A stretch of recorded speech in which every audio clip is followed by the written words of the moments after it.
Yeah, I'm saying, man, it starts at home, bro. It do. It starts at home. Before my kids get grown, I gotta set the tone. I gotta set the tone. Imperfect fathers, imperfect people, trying to keep these kids from all this evil. We gonna have some interviews, have some freestyles. We do some reaction videos, they be going wild. Yo, this the next generation while we on vacation. Social media be wildin' while we out here waiting. It's time to raise the bar and get our voice so these kids can have a wise choice.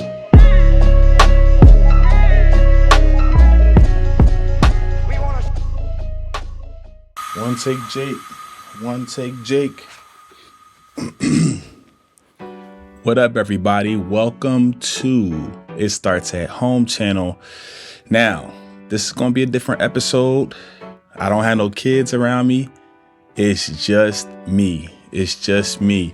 And what I wanted to do in this episode is tell you a little bit of background about where I came from, how I grew up, and how it started at home for me. So, what's my story? Let's see. So I grew up in Philadelphia, Pennsylvania. I grew up with two great parents. My mom, Jackie Mayfield, my dad's Kevin Mayfield Sr.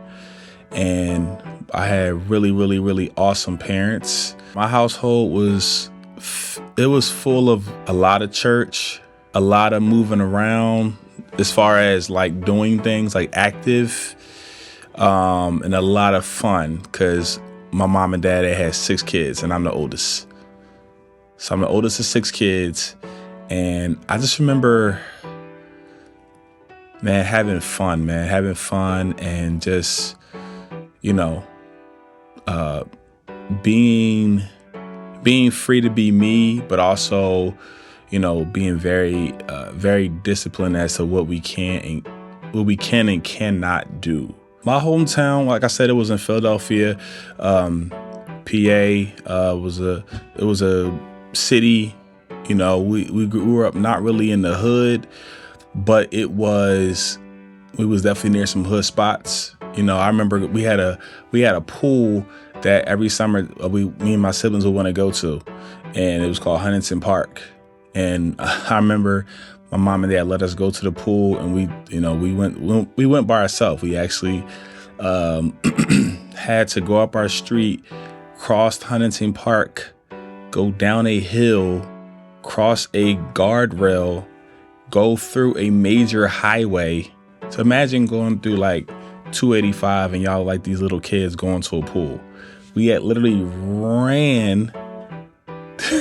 This is crazy. Think about this. We ran through a major highway to get to this community pool. So we did a lot of crazy stuff like that. I can't remember like listening to music or getting into music, but I just remember my dad was into music, and he used to sing at church, and he used to be in a lot of musical things. So he just took me to, if y'all remember this, it's a Christian bookstore called CLC Bookstore. He took me to the Christian bookstore, CLC, and he just went in and got me all these like gospel rap CDs and tapes. It probably was tapes back then. If y'all know what a tape is like this little thing that look like a rectangle, and it has like 2 little holes. You gotta rewind and fast forward as you gotta do it with your hand or your finger, which is before y'all time, cuz. But anyway, he bought me some gospel rap tapes. I remember like specifically it was Gospel Gangsters, it was Cross Movement, BBJ, maybe some Tunnel Rats in there, DJ Madge, KJ52. He put me on. He's like, hey, Kev, listen to this stuff. And man, that was my first exposure, I think, to like rap, you know what I mean? And that just kind of changed my perspective from like that day forward. And that's how, because of that, like seed planted, I wanted to produce. I got into music. I've worked with several artists, and that's how that seed got planted. He used to go to the community, man, and talk to the neighborhood kids. And he used to take them to church. And I remember he used to ride in a car with us, and they used to like like my dad, call him Mr. Kev, you know what I mean? And it's just crazy because I've seen some of those same traits like in me. Some of the neighborhood kids call me Mr. Kev, and you know, they really like me, like being around me. So I see some of those same traits that I have.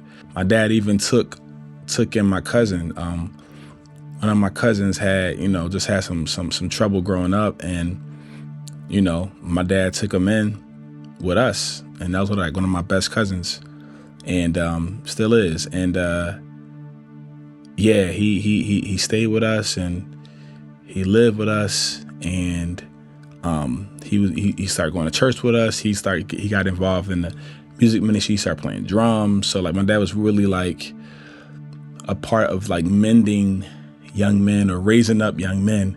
I could definitely see myself doing.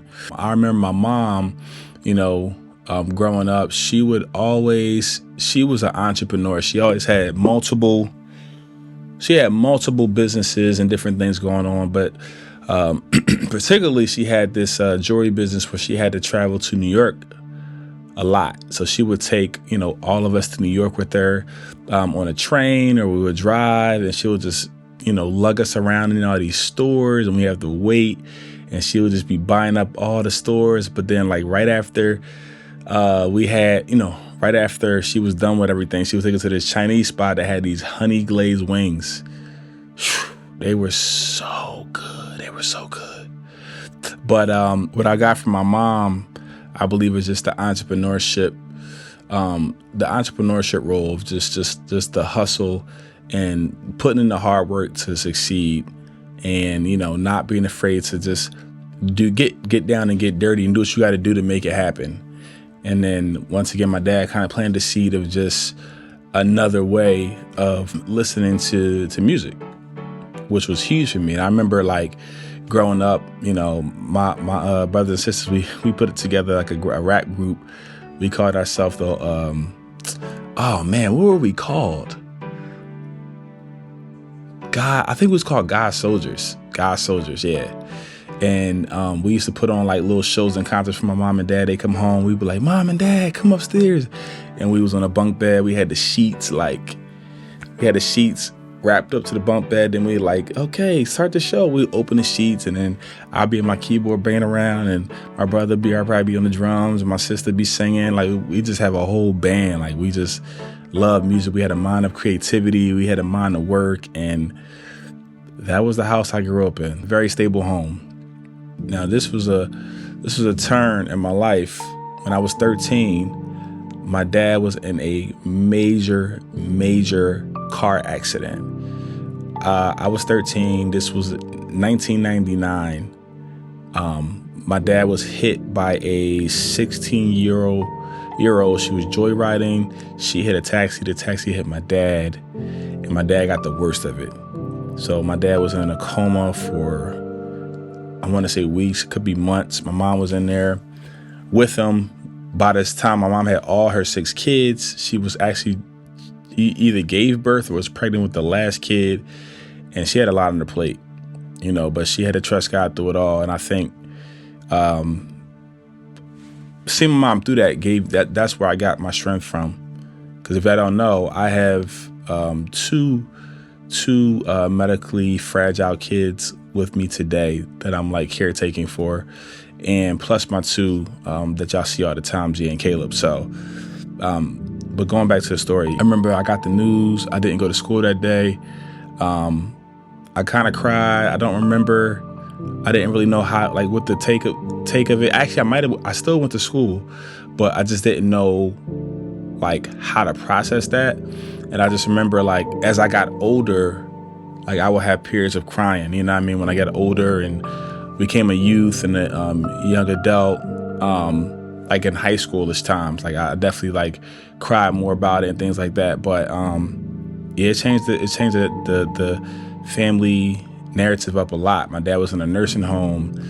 He had to get physical therapy. And just to fast forward, he's still in the nursing home today, 20 plus years later. You know, so our family took a turn. My mom had to do everything by herself. She had to figure out bills and business, and, you know, had to figure out 6 kids and how to live with us and how to raise us. So I had a lot of family trauma growing up. But I think the one thing that remained is my mom always tried to put like strong men in my life to help raise me up. You know what I mean? Shout out to Tony Ezell. Shout out to Teron Owens. Shout out to Pastor Ray and Pastor Ray Smith. You know what I mean? Shout out to Mr. Tim. Like, some of these dudes just, you know, was at the church that we was at, but they actually really helped me to just be in my life to, you know, help me out with stuff. Like, I like to play basketball, so they was coach me in basketball, or they were part of the youth program, and, you know, they used to help me get involved at a young age. I was surrounded by some dudes that was some rappers at the church called Infinity, and I looked up to them heavy. Like I said, my dad already put me on gospel rap, so they were gospel rap artists at my church, and they were doing big things, and they allowed me to be kind of in the crew. I was producing for them. I did some records for them, and I just felt like I felt like a part of the group, and that was just a good time in my life. So my mom really helped to talk to men to encourage me. And also my Uncle Phil. My Uncle Phil was a big part of my life too, just being there. So there were definitely some male figures that I respect that came in my life and just helped us out as kids, because we didn't know, you know, what we were doing. We didn't know what we was missing. It was just a crazy time. All this to say, it definitely starts at home. Like my family, they had talks with us, but it was really watching what they did. You know, watching my dad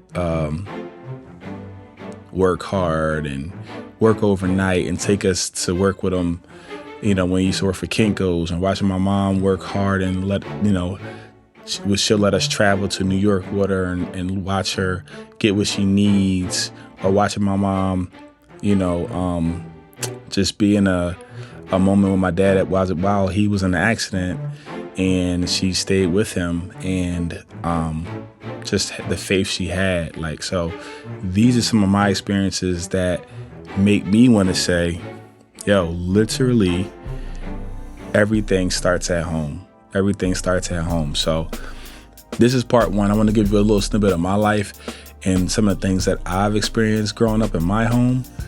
But hopefully you'll get to see a little clearer of like why this podcast exists and why it does start at home, with the parents to the kids. But it's important that you see the backstory too. So stay tuned. Next week, we're going to have part 2 of my story and kind of where I am now. I think I left off around like middle school, but we'll start like when I got to high school, to college, to marriage, and we'll kind of give you another piece of the puzzle. So thank y'all again for tuning in, man. We almost there. Yo, we almost had 100 subscribers, man. I appreciate everybody coming in and tuning on and commenting. I appreciate it, man. We'll see y'all next Saturday. Peace.